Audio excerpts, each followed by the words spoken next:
Ok, chào mọi người ở đây là đọc sách.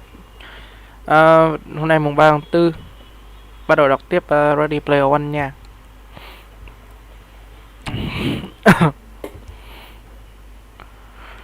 So, um, in Oasis, you got used to seeing freakishly beautiful face on everyone, but Artemis' feature didn't look as though they would be selected from a beauty drop-down menu on some avatar creation template. Her face has the distinctive look of a real person's, as if her true features had been scanned in and mapped onto her avatar. Big hazel eyes, rounded cheekbones, a pointed chin, and a perpetual smirk. I found her unbearably attractive. What is smirk? Smirk? Nhếch mép.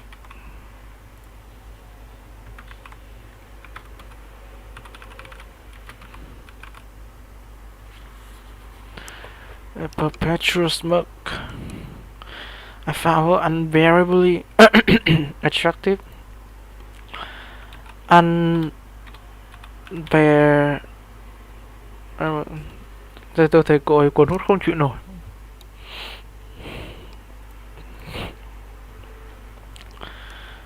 Artemis' body was also somewhat unusual. In the Oasis, you usually saw some of the body shapes on female avatars. The absurdly thin yet wildly popular supermodel frame, or the top-heavy, waist-waisted, porn-styled physique, which look even less natural in the Oasis than it did in the real world. But Artemis' frame was short and Rubenscue, all curves. I knew the crush I had on Artemis was silly and ill-advised. What did I really know about her?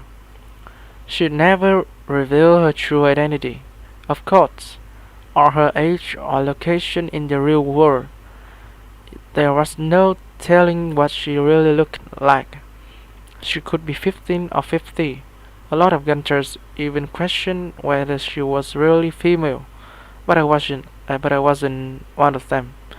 Probably because I couldn't bear the idea that the girl with whom I was virtually smitten might actually be some middle-aged dude named Chuck, with back hair and male pattern bonnets. In the years since I first started reading Artemis Missive, it had become one of the most popular blogs on the internet, now logging several million hits a day. And Artemis was now something of a celebrity, at least in Gunter circles. But fame hadn't gone to her head. Her writing was still as funny and self-deprecating. What is self-deprecating? Self-deprecating is tự ti.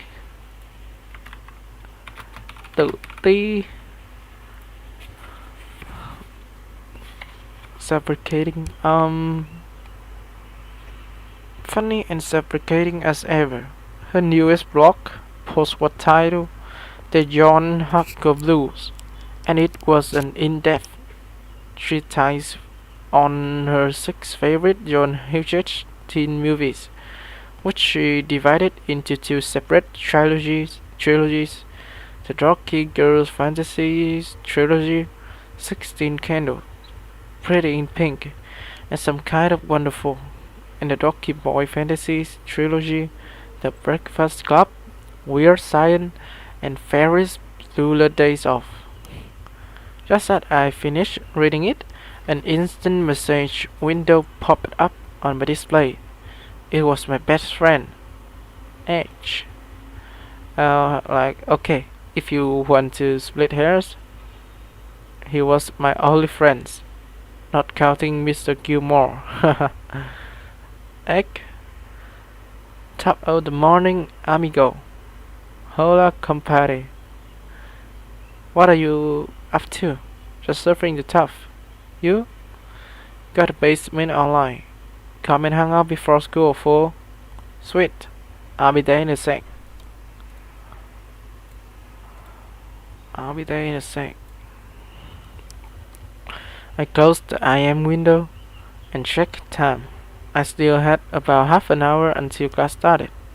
I grinned and tapped a small door icon at the edge of my display, then selected Edge chat room from my list of favorites. Okay, the next chapter. The system verified that I was on the chat room's access list and allowed me to enter. My view of the classroom shrank from the limits of my peripheral vision to a small thumbnail window in the lower right of my display, allowing me to monitor what was in front of my avatar. The rest of my field of vision was now filled with the interior of Edge chat room. My avatar appeared just inside the entrance. A door at the top of a carpeted staircase. The door didn't lead anywhere. It didn't even open. This was because the basement and its contents didn't exist as a part of the Oasis. Chat rooms was standalone stimulation. Temporary virtual space that Avatar could access from anywhere in Oasis. My avatar wasn't actually in the chat room. It only appeared that way. Vetri Parzival was still sitting in my world history classroom with his eyes closed. Logging into a chat room was a little like being in two places at once. So that sounds crazy. H had named his chat room the basement. He programmed it to look like a large suburban rec room, circa the late 1988. Old movie and comic book posters covered the wood panel walls. A vintage RCA television stood in the center of the room,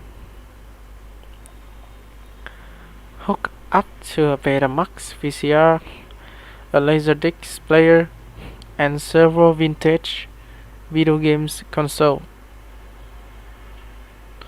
Bookshelves lined the far wall, filled with role-playing game supplements and back issue of Dragon magazine.